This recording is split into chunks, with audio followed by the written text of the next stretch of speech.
How did one man rise from a peasant village to shape the destiny of 1 billion people? This is the story of Mao Zedong, a name etched into the very fabric of modern China. But to truly understand the colossal impact he had, we have to go back to the beginning, to a time when China was on its knees and a young man from the countryside dared to dream of a different future. Born in 1893 in Shushan, Hunan province, Mao wasn't destined for power. His father was a moderately prosperous farmer, and a conventional life seemed mapped out for him. But the world around him was anything but conventional. The Qing dynasty, China's last imperial rulers, was crumbling, and the nation was being carved up by foreign powers. It was a period of immense humiliation and turmoil.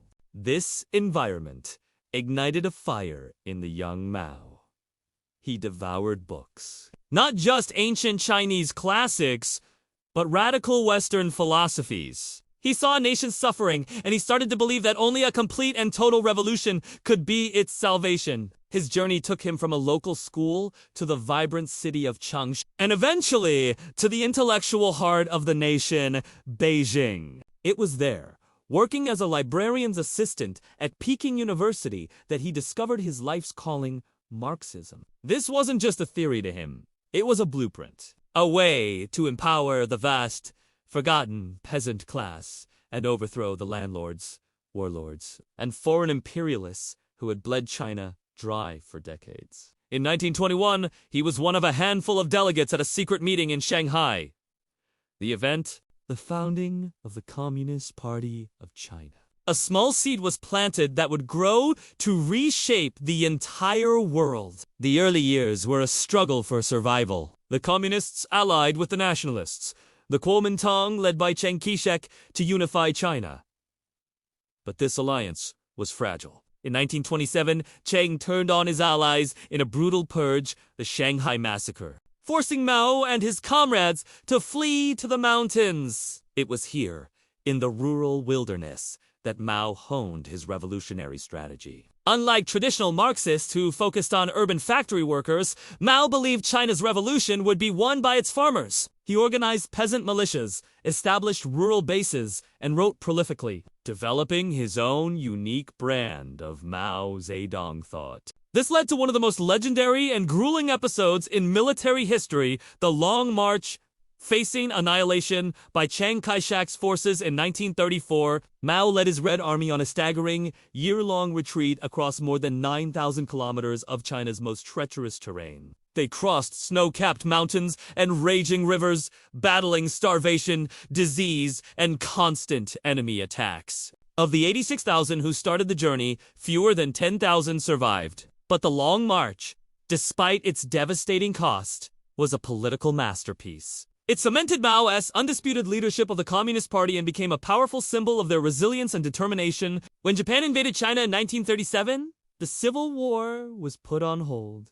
The Communists and Nationalists formed another uneasy alliance to fight a common enemy. During this time, Mao's forces perfected their guerrilla warfare tactics, winning support from the peasantry by portraying themselves as the true defenders of the nation. By the time World War II ended, the balance of power had shifted. The communists were stronger, more organized, and had won the hearts and minds of millions. The Civil War resumed, but this time, the outcome was different. Chiang's nationalist government, plagued by corruption and economic collapse, quickly crumbled on October 1st, 1949, standing atop the Gate of Heavenly Peace in Beijing. Mao Zedong declared the founding of the People's Republic of China. The crowd roared, and a new era began for hundreds of millions. It was a moment of incredible hope.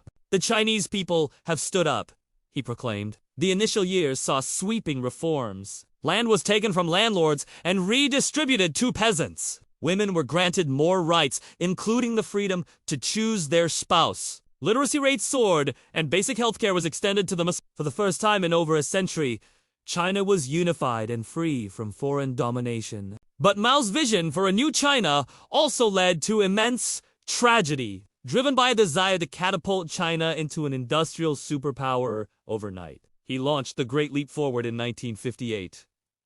Peasants were organized into massive communes, and backyard furnaces were built to produce steel, often by melting down their own cooking pots and farm tools. The policy was a catastrophic failure. It disrupted agriculture on a colossal scale, leading to one of the worst famines in human history. The exact death toll is debated, but tens of millions of people perished from starvation. Shaken by this failure and fearing his revolutionary ideals were fading, Mao launched his final, most chaotic campaign in 1966.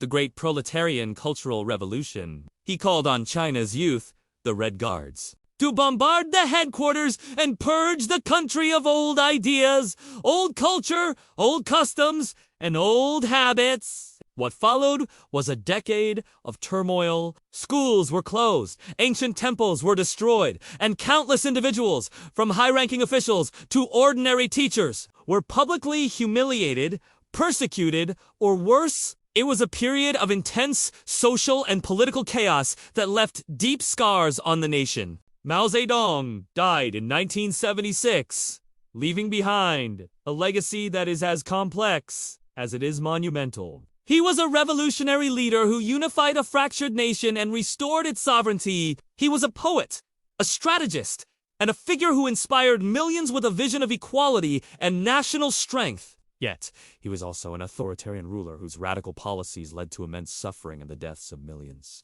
Today, his portrait still hangs over Tiananmen Square, a constant reminder of the man who, for better and for worse, changed China forever. His story is not just the tale of one man, but the story of a nation's agonizing and transformative journey into the modern world. Thank you so much for joining me on this deep dive into history. If you found this fascinating, please hit that like button. Subscribe for more content, and let me know in the comments what historical figure you'd like to see covered next. See you in the next video.